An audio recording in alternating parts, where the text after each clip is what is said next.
Hi guys, welcome to Cryptogon Telugu. So ఇవాళ మనం bitcoin analysis అయితే చెక్ చేద్దాము. మార్కెట్స్ ఫర్దర్ డేస్లో ఏ డైరెక్షన్గా మూవ్ అవ్వచ్చు అని చెప్పి ఒక క్విక్ అప్డేట్ అయితే చెక్ చేద్దాము. అట్లాగే ఈ వీక్లీ ఓవర్వ్యూలో వచ్చేసరికి ఈ వీక్లో మనకి కొన్ని ఈవెంట్స్ ఉన్నాయి క్రిప్టోకి సంబంధించినవి. ఫస్ట్ వచ్చేసరికి ఇవాళ అయితే క్రిప్టో ఎక్స్పో ఉంది దుబాయ్లో. నెక్స్ట్ మే 22 మనకు వచ్చేసరికి ఎన్విడియా ఎర్నింగ్ రిపోర్ట్ ఒకటి వస్తుంది. సో దానివల్ల ఏ కాయిన్స్ మీద మంచి మూమెంట్ ఉండొచ్చు, లైక్ వాలటాలిటీ అన్నది ఉంటుంది. యూకే సిపిఐ డేటా కూడా వస్తుంది. థర్స్డే 23 మే వచ్చేసరికేమో ఈటీహెచ్ డెసిషన్ ఉంది. ఎథీరియం మీద ఈటీఎఫ్ డెసిషన్ ఉంది. సో ఫ్రైడే వచ్చేసరికేమో ఫెడరల్ రిజర్వ్ మీటింగ్ మినిట్స్ ఉంది. సో ఇది ఈ వీక్లో ఉన్న ఇది కొంచెం ఈ వీక్ కూడా వాలటాలిటీ ఉండే ఛాన్స్ అయితే ఉంది. సో దాన్ని బట్టి మీ ట్రేడ్స్ని అయితే అనాలిసిస్ అయితే చేసుకోండి. ఇది డైలీలో వచ్చేసరికి అయితే మనం చూసుకుంటే కనుక 68 ఏదైతే ఇదే ప్రజెంట్ మనకి ఏదైతే జోన్ ఉందో ఇది ఒక రెసిస్టెన్స్ జోన్గా మారింది. 6,778 నుంచి 6,7,299 దాకా ఇది ఒక ప్రజెంట్ మనకున్న రెసిస్టెన్స్ జోను. మనం దీన్ని 4 అవర్స్లో చెక్ చేద్దాం ఎట్లా వర్కౌట్ అవుతుందని చెప్పి. మీరు చూస్తున్నారు కదా, చూస్తే కనుక ఇది ఒక రెసిస్టెన్స్గా మారింది. దీన్ని అయితే బ్రేక్ చేయలేకపోతుంది ఇప్పటిదాకా అయితే బిట్కాయిన్. సో వన్స్ మనం దీన్ని బ్రేక్ చేసి ఎప్పుడైతే క్యాండిల్ క్లోజ్ అబోవ్ చేస్తామో దాని తర్వాత మనం నెక్స్ట్ అయితే అనాలిసిస్ని అయితే చెక్ చేద్దాము. యూజువల్గా నా దృష్టిలో అయితే వాల్యూమ్ కూడా కొంచెం పర్లేదు వస్తుంది, but not up to the mark. నేనైతే యూజువల్గా బ్రేక్ అయితే చేస్తుందనే ఎక్స్పెక్ట్ చేస్తున్నాను. బ్రేక్, రీటెస్ట్, మళ్ళీ అప్ సైడ్ మూవ్. సో బిట్కాయిన్లో అయితే ప్రజెంట్ వచ్చేసి అనాలిసిస్ అయితే ఇంతే. బిట్కాయిన్లో దీనికన్నా ఎక్కువ అయితే ఏం లేదు. సో కొంచెం ఈ వీక్ కూడా వాలటాలిటీ ఉంటుంది కాబట్టి మార్కెట్లో అంత మూమెంట్ ఉండకపోవచ్చు అనుకుంటున్నాను. ఉన్నా కానీ నో వేస్, ఎప్పుడైనా కానీ నెగిటివ్ మూమెంట్ ఉంటే కనుక నెగిటివ్ వేస్లో మార్కెట్ నడుస్తుంది, పాజిటివ్ వేస్లో మూమెంట్ ఉంటే కనుక పాజిటివ్ వేస్లో నడుస్తుంది. ఆబ్వియస్గా అదేం లేదు. మనం ఇది వచ్చేసరికి మన డామినెన్స్ చూసుకుంటే కనుక కొంచెం డామినెన్స్ కూడా మళ్ళీ అప్ సైడ్కి రీటెస్ట్కి వస్తుంది. బట్ ఎంత దాకా అయితే రావాలో అంత దాకా వచ్చింది. అక్కడ నుంచి అయితే రిజెక్షన్ తీసుకోవాలి యూజువల్గా. బట్ మరి ప్రజెంట్ అయితే చూసుకుంటే కనుక ఇక్కడ ఒకసారి రిజెక్షన్ వచ్చింది, మళ్ళీ రీటెస్ట్కి వస్తుంది. సో ఇది ఒక కన్సర్నింగ్గా మారింది. సో ఇది కనుక మళ్ళీ అప్ సైడ్ మూమెంటే కనుక వస్తే కనుక ఆల్స్లో మళ్ళీ కొంచెం హెవీగా బ్లీడింగ్ అయితే వస్తుంది. సో నెక్స్ట్ అయితే డిక్సీ చూసుకుందాము. డిక్సీ కూడా కొంచెం 4 అవర్స్లో చూసుకుంటే కనుక మీకు మనకి గ్రీన్ క్యాండిల్స్లోనే ఎక్కువ కనిపిస్తుంది. సో డిక్సీ ఎప్పుడైతే ఫాల్ అవుతుందో అప్పుడు మాత్రమే మనకి ఆల్ట్స్లో మనీ అన్నది ఫ్లో అవుతుంది. సో మీరు చూసుకున్నారు కదా, ఇది ఎప్పుడైతే ఫాల్ అయిందో అప్పుడు మంచి ఫ్లో అయితే వచ్చి ఉంటుంది. సో బిట్కాయిన్లో అయితే ఇంతే గాయ్స్ అప్డేటు. ఫస్ట్ అయితే ఈ జోన్ని బ్రేక్ చేయడం అయితే చూడండి. ఈ జోన్ కనుక బ్రేక్ అయ్యి retest like up side movement break అయ్యి మంచి క్యాండిల్, మంచి వాల్యూమ్తో అలాగే 4 అవర్స్లో కనుక టూ క్యాండిల్స్ కనుక అప్ సైడ్లో కనుక క్లోజ్ అవ్వగలిగితే కనుక మనం నెక్స్ట్ మూవ్కి అయితే 69కి అయితే మనం మూమెంట్ అయితే ఉంటుంది. సో బిట్కాయిన్లో అయితే ఇక్కడ దాకా ఇంతే. కొన్ని ఆల్ట్స్ని అయితే చెక్ చేద్దాము. ఇది వచ్చేసరికి అయితే టీఆర్బి. సో మీరు నా టెలిగ్రామ్లో లైక్ నేను ఒక చిన్న 10 సెకండ్స్ వీడియో అయితే పెట్టాను. దాంట్లో చూసుకుంటే కనుక నాకు టీఆర్బీలో ఒక లైక్ ఫ్యూచర్ ట్రేడ్ అయితే ఉంది, చూపిస్తా చూడండి. సో టీఆర్బీని నేను 113.300 అయితే పర్చేజ్ చేశాను. సో ఆ టైంలో అయితే ఇది 117 మార్క్ ప్రైజు, ఇది నా లిక్విడేషన్ ప్రైజు. నో వరీస్, నేను ఎప్పుడు లైక్ లివరేజ్ అన్నది చాలా తక్కువే తీసుకుంటాను. 2 to 3x, 5x అన్నది నా హై. ఇంకా ఇది చూడండి, సుషీలో అయితే 5x. సో 5కి మించి నేను వెళ్ళను. In case only 4 hours to day trading తీసుకుంటే కనుక scalp tradings 15 minutes to 20 minutes, 5 minutes scalp trading అయితే 20x లాస్ట్ మోస్ట్లీ. అవి మేజర్గా చెయ్యను. యూజువల్గా నేను హయ్యర్ టైం ఫ్రేమ్లో మార్కెట్ని మాత్రమే చూస్తాను, హయ్యర్ టైం ఫ్రేమ్లో ట్రేడ్స్ మాత్రమే తీసుకుంటాను. సో ఇది ఎందుకు చూపిస్తున్నానంటే ఒక చిన్న ఎడ్యుకేషన్ పర్పస్. చూడండి, ఫస్ట్ అయితే 113.300 నేనైతే పర్చేజ్ చేశాను కదా, ఇది ఈ ట్రేడు. సో దీన్ని షార్టర్ టైం ఫ్రేమ్లో చూపిస్తాను చూడండి మీకు. సో ఆ టైంలో మార్కెట్ వచ్చేసరికి అయితే ఇక్కడ ఉంది. సో మీరు చూస్తున్నారు కదా, సో 113 అన్నా కదా. సో ఇది సో మీరు చూసుకుంటే 113లో నేను తీసుకున్నాను. సో 113 అంటే అప్రాక్సిమేట్లీ ఈ అరౌండ్ ఇక్కడ అరౌండ్ వస్తుంది మార్కెట్. సో ఇక్కడ అరౌండ్లో తీసుకున్నాను నేను. ఇక్కడైతే ఒక ట్రెండ్ లైన్ని వేసుకున్నాను. ఇది కనుక బ్రేక్ అయితే కనుక నా స్టాప్ లాస్ని క్లోజ్ చేసేద్దాం ట్రెండ్ లైన్ అయితే ఎక్స్పెక్ట్ చేశాను.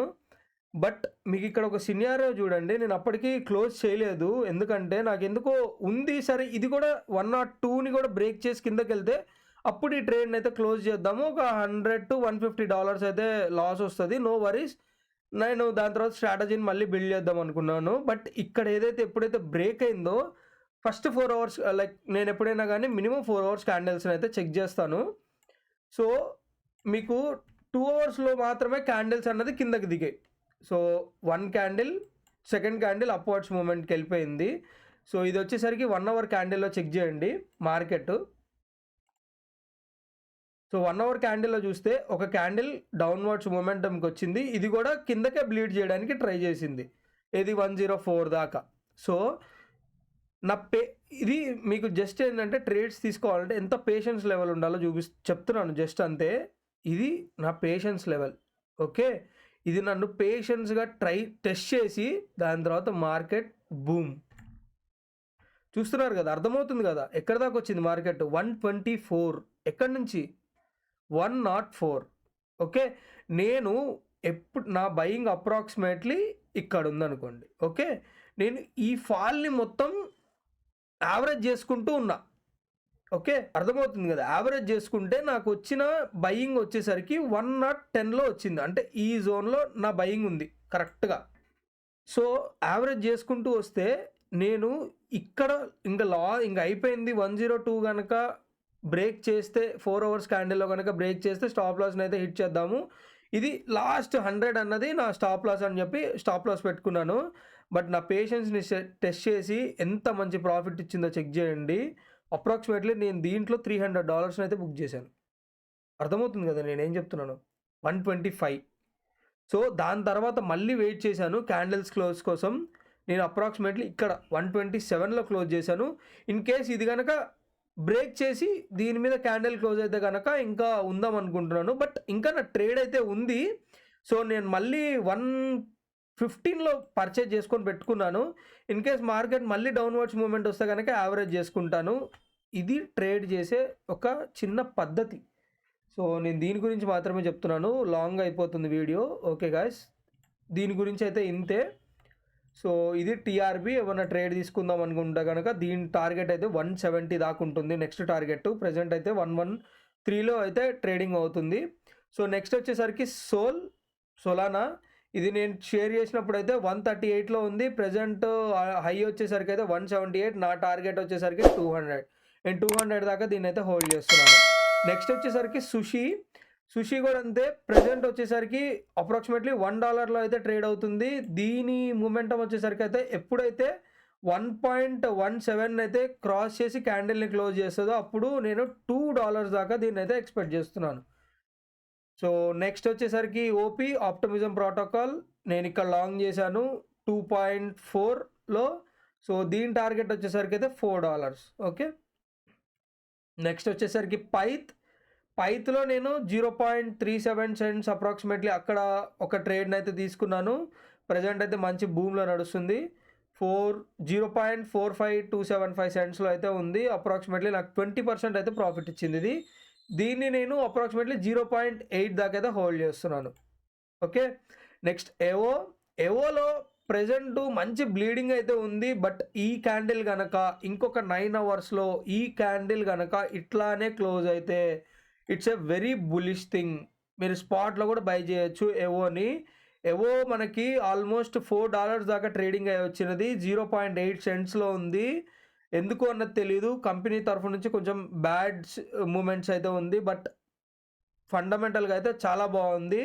ప్రైస్ అనాలిసిస్లో కూడా ది బెస్ట్ జోన్ అని అయితే చెప్పచ్చు. ఈ జోన్ని హోల్డ్ చేయండి గాయస్. ఒకవేళ 9 అవర్స్ తర్వాత ఈ క్యాండిల్ కనుక క్లోజ్ అయితే ఇట్స్ అండ్ డబల్ బాటమ్ ఎప్పుడు బులిష్లోనే ఉంటుంది. So next bit coin. That's it guys, that's it for the day, okay guys, నా కంటెంట్ కనుక నచ్చితే కనుక లైక్ చేయండి, అట్లాగే షేర్ చేయండి, అట్లాగే సబ్స్క్రైబ్ అయితే చేసుకోండి. ఏమన్నా మీకు ఆల్సో ఏమన్నా డౌట్స్ ఉంటే నాకు కామెంట్స్ చేయండి. ఎట్లా బై చేయాలి, ఎట్లా సెల్ చేయాలి ఏమన్నా తెలియకపోతే గనక కామెంట్ చేయండి. వాటి మీద కూడా వీడియోస్ చేస్తాను. యూజువల్‌గా తెలుగులో వాటి మీద అయితే ఉన్నారు గానీ, టెక్నికల్‌గా గానీ, ఫండమెంటల్‌గా గానీ చెప్పడానికి లేరు. అందుకే వాటి మీద మాత్రమే నేను కాన్సెప్ట్ లైక్ హ్మ్. యూజువల్‌గా నేను వాటి మీదే కాన్సంట్రేట్ అయితే చేస్తున్నాను. మీకు వాటి మీద కూడా కావాలంటే నేను వాటి మీద కూడా తీసుకొస్తాను. అట్లాగే కొన్ని మీమ్స్ ఉన్నాయి. మన ఫ్యూచర్‌ని చేంజ్ చేయబోయే మీమ్స్. వాటి మీద కొంచెం లిటిల్ బిజీ ఉన్నాను. ఈ ట్రేడ్స్ వల్ల నేను వాటి మీద ఒక మంచి డెడికేటెడ్ వీడియో అయితే తీసుకురాబోతున్నాను. అదైతే తప్పక చూడండి. So, that's it for the day guys. Comment చేసిన వాళ్ళకి అట్లాగే నేను ఒక గివ్ అవే ఇస్తున్నాను. ఛానెల్ స్టార్ట్ చేసినప్పటి నుంచి 5 పీపుల్‌కి ఈచ్ పర్సన్ $10 అయితే గివ్ అవే ఇద్దాం అనుకుంటున్నాను. ఇప్పటిదాకా పర్ఫెక్ట్ కామెంట్స్ అయితే నేను పిక్ చేయలేదు. ఎవరైతే ర్యాండమ్‌గా నాకు కామెంట్స్ వస్తాయో అవి ర్యాండమ్‌గా పిక్ చేసి 5 పీపుల్‌కి ఈచ్ పర్సన్‌కి $10 ఇస్తాను. అప్రాక్సిమేట్లీ ₹1000 అనుకోండి. సో, కామెంట్ అయితే చేయండి. కుదిరినంత షేర్ చేయండి. అట్లాగే లైక్ చేయండి. డిస్‌లైక్ చేయకండి. డీమోటివేషన్ చేయకండి. నచ్చితేనే చూడండి. నచ్చకపోతే డీలైక్ చేయకండి. డీలైక్ చేస్తే ఏమొస్తుంది? డీలైక్ ఎందుకు చేస్తున్నారో గూడా, డిస్‌లైక్ ఎందుకు చేస్తున్నారో గూడా నాకు కామెంట్స్‌లో మెన్షన్ చేయండి. మీకు ఏం నచ్చలేదు? అంటే మీకు నాకన్నా ఎక్కువ తెలుసా? లేకపోతే నేను చెప్తున్న దాంట్లో ఏమన్నా తప్పుందా? ఓకే. గాట్ ఇట్ గదా! ఏమన్నా నేను తప్పు చెప్తుంటే గనక చెప్పండి కామెంట్‌లో. తెలుసుకుంటాను. తప్పైతే గనక I will try to solve it. Or else మీకు నచ్చట్లేదా కంటెంట్‌ని ఏదైనా గానీ కామెంట్ రూపంలో తెలియజేయండి. That's it for the day guys. Thank you. Signing off.